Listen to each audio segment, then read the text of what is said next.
Kinshasa, c'est la plus grande ville francophone au monde, avec 14 millions de personnes. Dans les rues, c'est une incroyable fourmilière. Bon nombre d'habitants se lèvent très tôt, vers 5 heures du matin, et cumulent plusieurs boulots dans la journée pour s'en sortir. Ils sont transporteurs, balayeurs, marchands de larves ou encore bijoutiers. À la mi-journée, on compte les billets avec souvent un rêve en tête, celui de faire fortune. Tout le monde rêve d'être un millionnaire au Congo.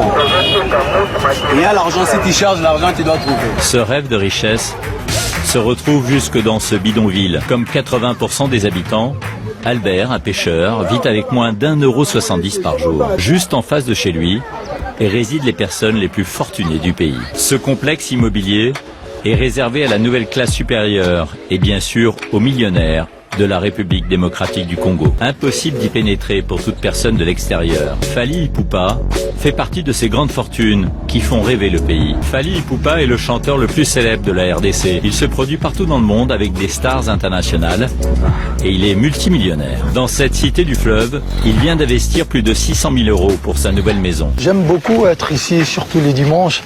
C'est reposant, vous voyez, comme je suis un amoureux de notre fleuve, je viens souvent ici avec des amis, avec la famille. Donc j'ai décidé de rassembler quelques briques ici. Quelques briques pour une villa au style californien.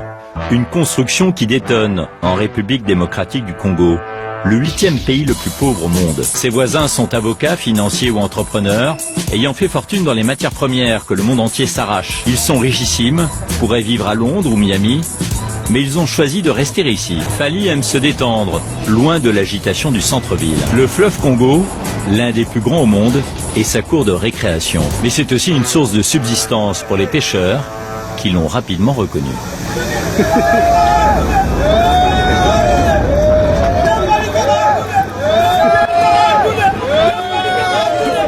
Ils disent que c'est mes frères, ils veulent un petit rien. Je suis obligé de donner. Donne-leur 50 $. Fally charge un employé du port de distribuer quelques billets. C'est beaucoup, c'est beaucoup. On a crié Fally, Fally, et il nous a donné 50 $ qu'on va se partager à nous 6. L'équivalent de 7 € par pêcheur, cela représente une semaine de travail. C'est des gens qui n'ont pas du même problème que nous. Tu vois, ça veut dire qu'ils travaillent même le dimanche.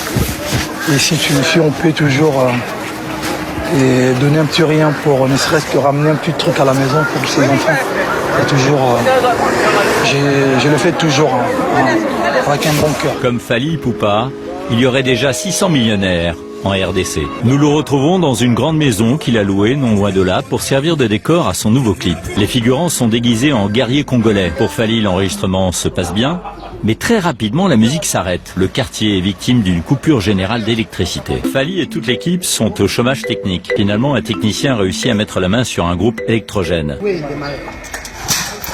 Mais celui-ci va très vite rendre l'âme. Fally est désespéré, même s'il est habitué à ce genre de déconvenus. Regarde, je suis congolais moi, c'est-à-dire que je suis né et grandi ici, et donc voilà, on ne peut pas abandonner son pays parce qu'il y a des coupures d'électricité. Pour finir de tourner le clip, Manon, l'assistante de Fally Ipupa, va utiliser la sono de la voiture. On fait avec les moyens du bord, on va connecter à la voiture en attendant le courant, pas de choix. Grâce à cette astuce, la fin du tournage va se dérouler sans encombre. En une vingtaine d'années de carrière, Fally a gagné plusieurs millions d'euros. Une belle réussite qui n'est pourtant pas une exception dans ce pays.